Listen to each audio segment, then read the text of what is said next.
Welcome. I'm Ron Baker, Director of the Canadian Small Church Ministry Center, sponsored by Small Church Connections. And this is us, Canadian Small Churches in Action podcast. And today we have another special guest with us. He is sitting in front of one of those marvelous Pioneer Grain Company Limited elevators that no longer exist. We think he exists. So I'm going to let you tell us who you are and give us a little bit of your ministry journey over the years. Thanks, Ron. It's great to be with you this morning. My name is Haensel. I grew up in a small town that had, I think, 5 elevators when I was a kid. In fact, I remember them building a big new wheat pool elevator when I was probably 5 or 6 years old. I grew up in a small town. I came to faith in Christ in my early 20s. And then I headed off to Bible college a few years later. So I was actually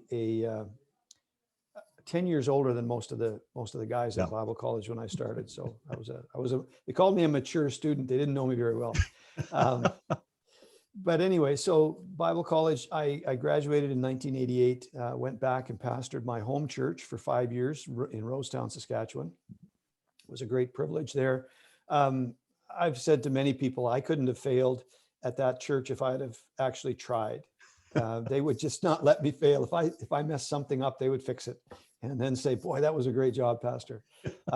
So that was a wonderful place to begin ministry. The people, obviously I had known them for a number of years, but they were just amazing to work with and to serve.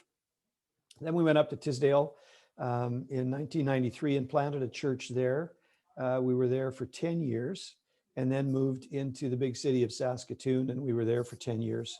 And then I've since in 2013, I accepted a role here in the district office of the Christian Missionary Alliance in the Midwest district, which is essentially Saskatchewan, Manitoba, a little bit of Ontario and Nunavut territory. So quite a broad geographic range with not very many people. Well, okay. In your position, one of the things that you did over the last number of years was work with the Rural Church Pastors Network. And I would love to hear just some of your thoughts on that. I mean, as I understand it, the network has sort of dissipated in many ways, but still some of the good ideas that came out of it, I think were really great. What would you consider to be some of those things that were the advantages that network had?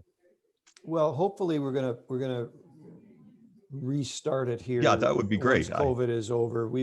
We had a plan to reevaluate and do some minor changes to it. But yeah, I think it was a really, really positive initiative that was started in Alberta and drifted over into Saskatchewan as well. I think we had at one point we had 4 hubs here in Saskatchewan, and it was a great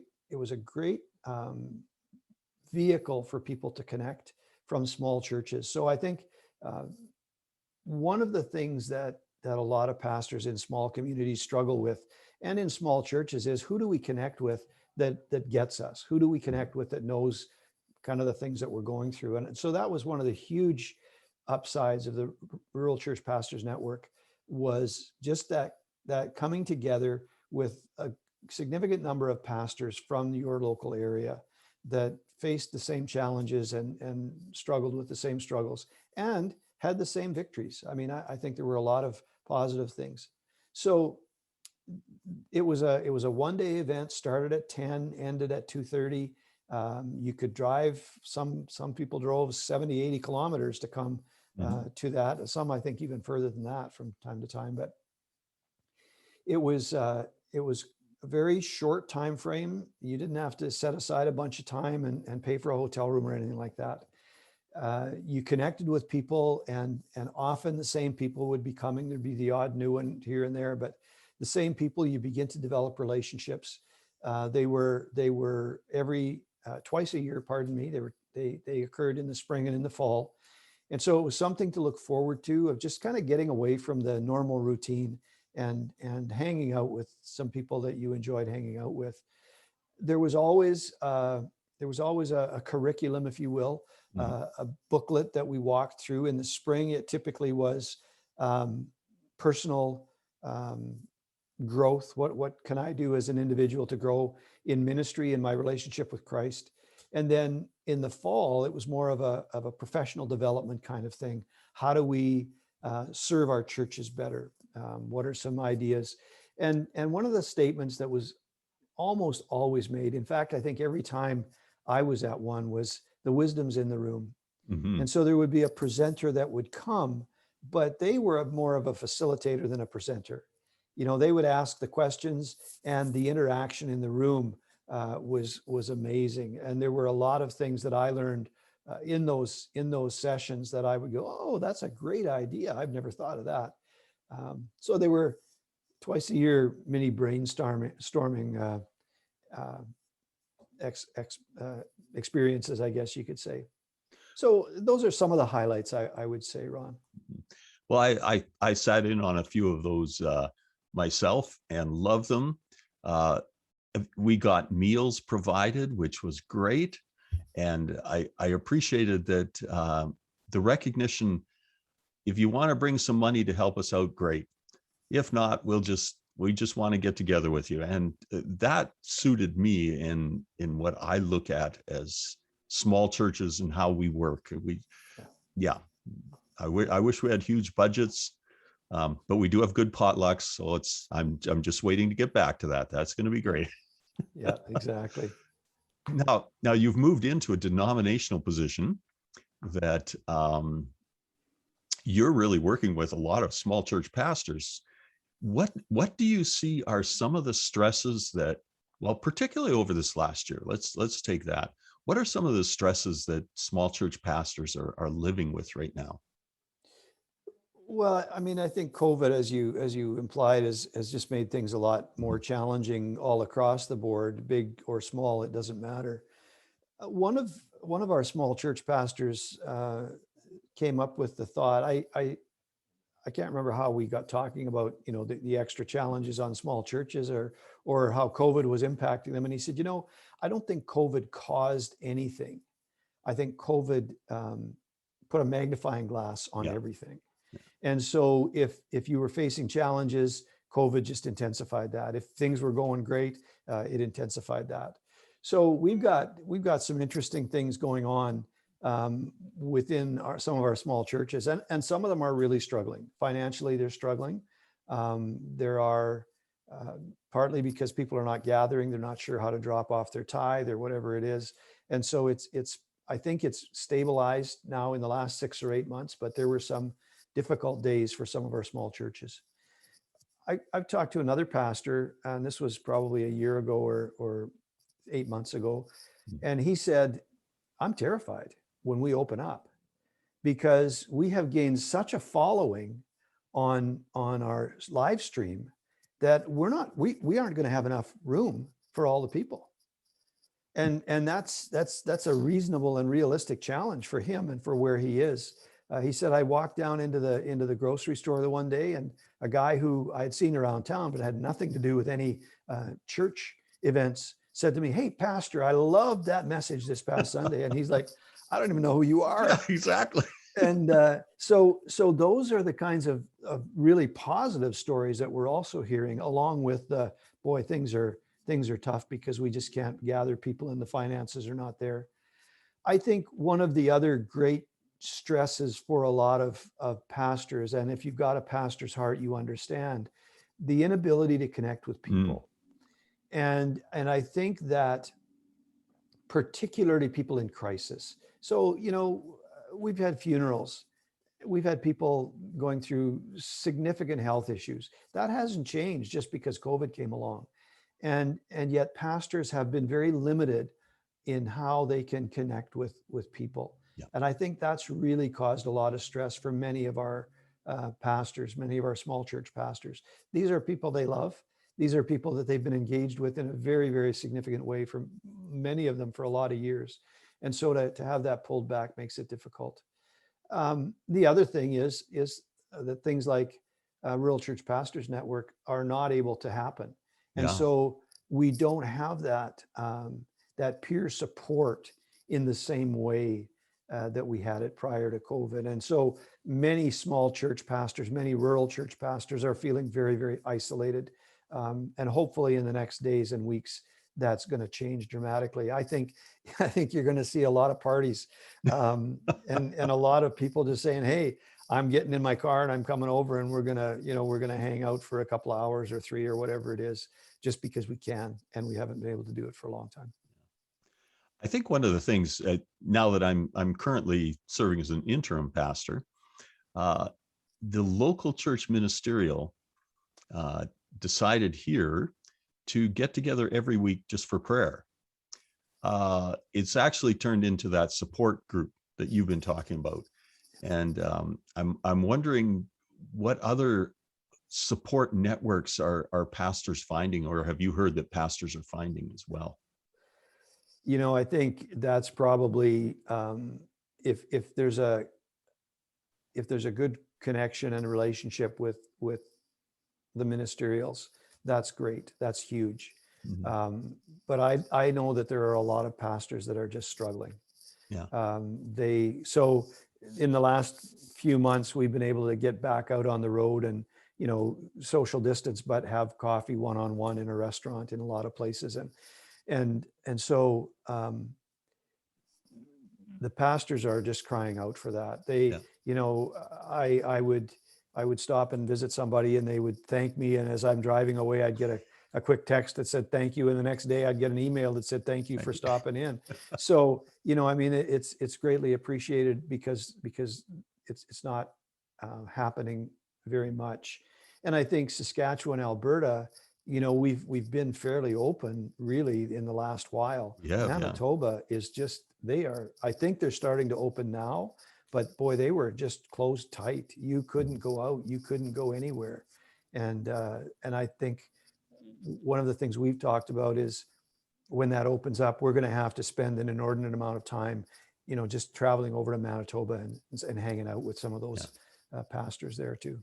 Well, one of the dire predictions that I have heard, and I hate to think that this would happen, but who knows, is that in the midst of this session, this last year or so, pastors have found themselves overtaxed or in new territory or whatever.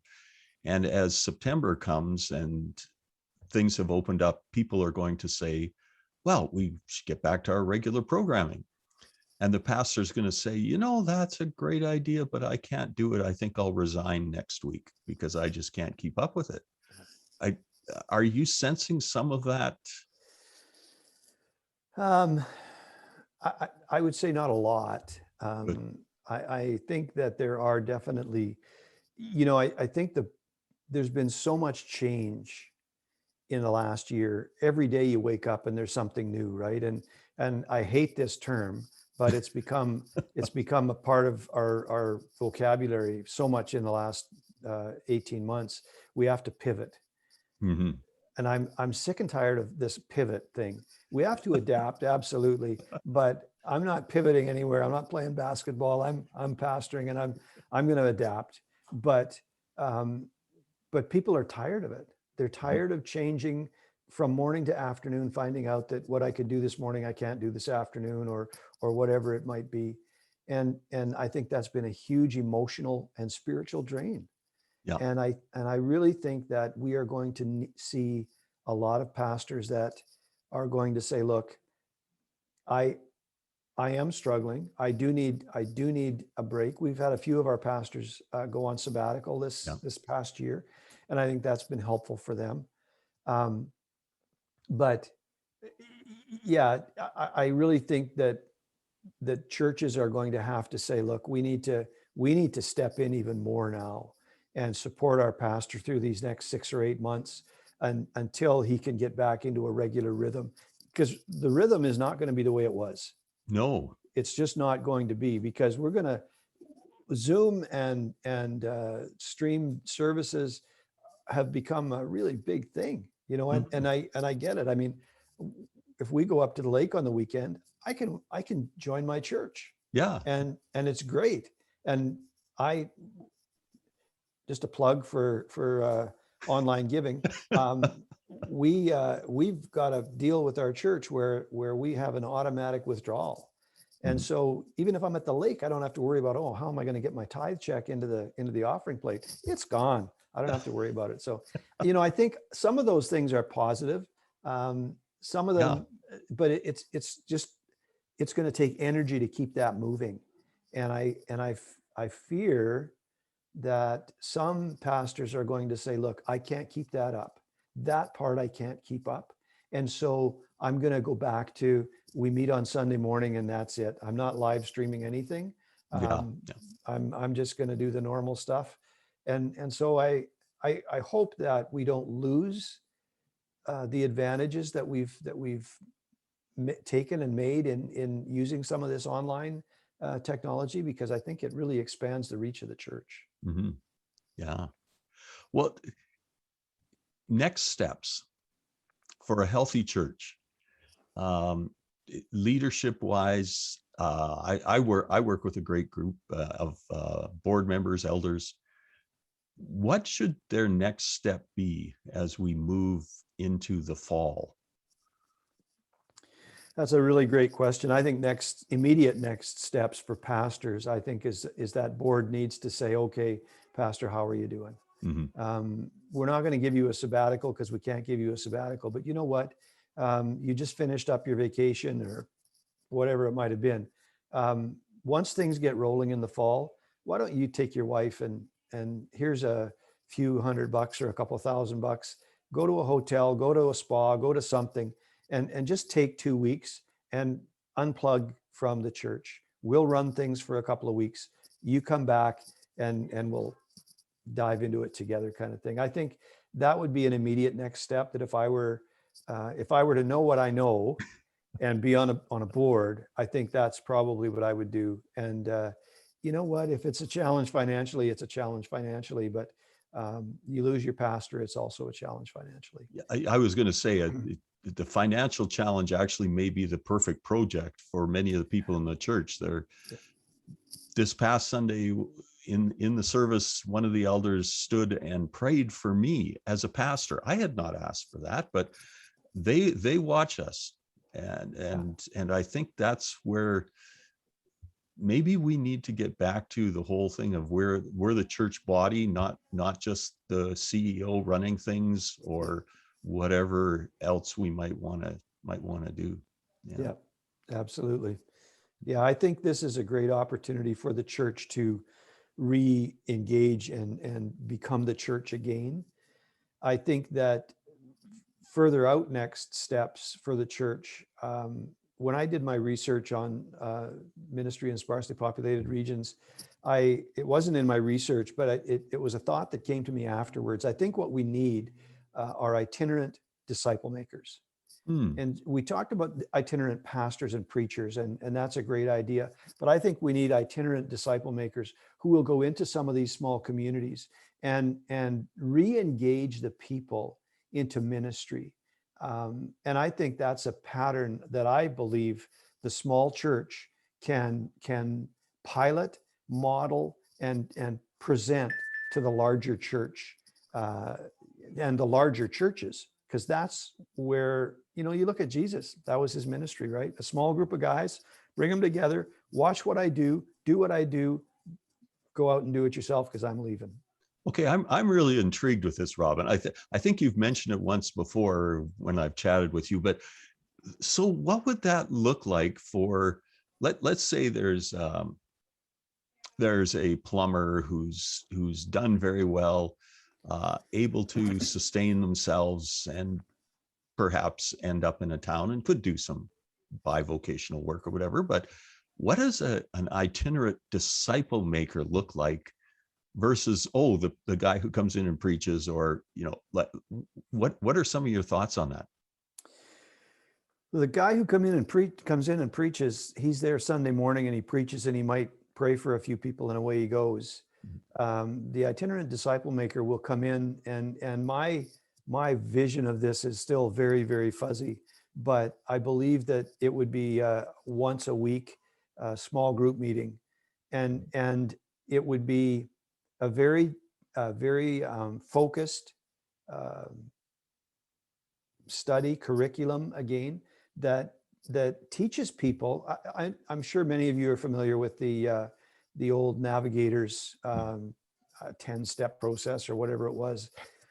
There was actually, when I became a believer, I think there were 10 or 12 books, and they dealt with things like tithing and evangelism and, recreating yourself or reproducing yourself, those kinds of things. And I think that's what we need to get to people in small churches in sparsely populated regions where they may not be able to have a pastor full-time all the time. Maybe they can get one from time to time, but they can do the spiritual care for their local church body, but even more importantly, I think, for their community. So who do you call in a small place where there's no church if you've got somebody in the hospital and you want somebody to pray for them? Well, I would think, man, get a hold of one of those guys over at the Baptist church or the Pentecostal church, because they're in touch with God all the time, right? Even Alliance sometimes are in touch with God, but get a hold of them. And so these are lay people ministering to each other. And that's so the church actually becomes the church. The pastor may be a plumber. The pastor may be a plumber, and maybe he preaches on Sunday morning and maybe he doesn't. But I would envision that a lot of these small groups are going on, and then once a month or something, they drive into the big city of Kindersley and go to a worship service. But throughout the rest of the month, they're actually worshiping together in a small group and being challenged to grow in their faith and their maturity. Yes, this really intrigues me. Just and maybe there's a little bit of history that kind of hits me here too, in that around the Kindersley area where I'm currently living, if you go back to the 20s or 30s, almost 100 years ago, that was the way life was done. The farmhouse was opened up. You might have you tried to get somebody to come in regularly who was either the pastor or the elder or the whatever term you might have used, and they ran it, and then 3 or 4 of those groups got together and they began to say, oh, we should be the church, and they would meet on Sunday. But they nevertheless started out of this itinerant discipleship type of thing. Yeah. Okay, you're writing a paper on this. I'd love to have a blog article for Canadian Small Church Ministry Center. We'll put her on, and yeah, I would really like to see where that goes. Yeah, I'm not writing anything yet, but maybe that's something that I need to think about. Okay, so someone that's going to be a small church pastor, a person working in a small church, if you had a piece of advice for them, just whatever it may be, what would you say to them? Love your people. Okay. Just love your people. Pour the love of Christ through yourself into them. Personal connection as much as possible.